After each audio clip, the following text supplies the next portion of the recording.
Curious George and the Dinosaur. Adapted from the Curious George film series.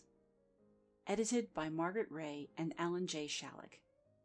Copyright 1989 by Houghton Mifflin Company and Carreno Agencies Incorporated. Read by Christine Scarpinato.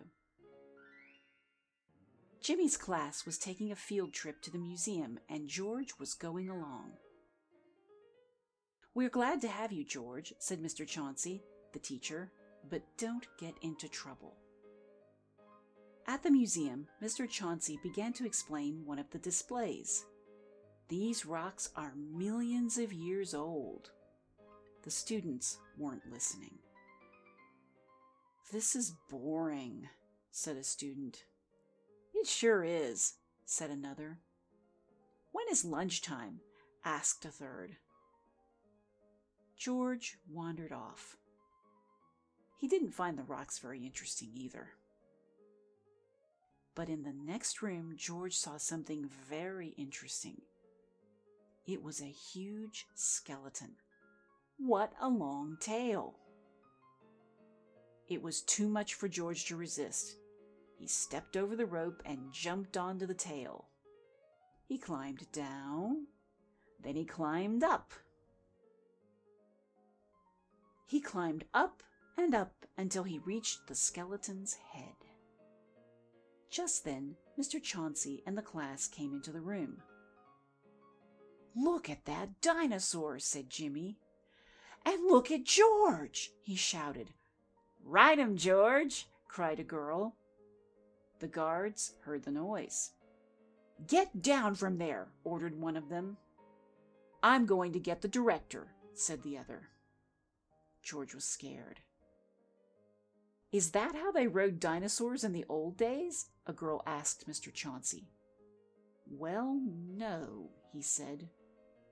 "Tell us more about the dinosaurs," someone said.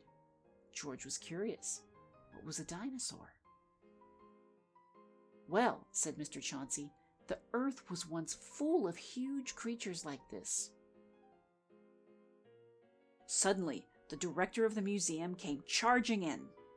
"What's this about a monkey on our dinosaur?" he asked. "Guards, get that monkey down before he causes any damage," he ordered. Poor George. There he was, on top of a dinosaur, and no place to hide. "Just a moment," said Mr. Chauncey. "George was a great help to me. He got the children interested in the dinosaurs." "We wouldn't have listened," said a boy. "It's so interesting," said another. "I want to come back again," said a girl. "Well," said the director, "I can see that our dinosaur isn't damaged. We'll forgive him this time." "You can come down, George," he called. "Hooray!" the students shouted. Mr. Chauncey said, "I have to thank you for making this visit an interesting one, George. But next time, promise not to ride the dinosaur." When the bus stopped in front of George's house, the man in the yellow hat was waiting. "I'm glad to see you, George," he said.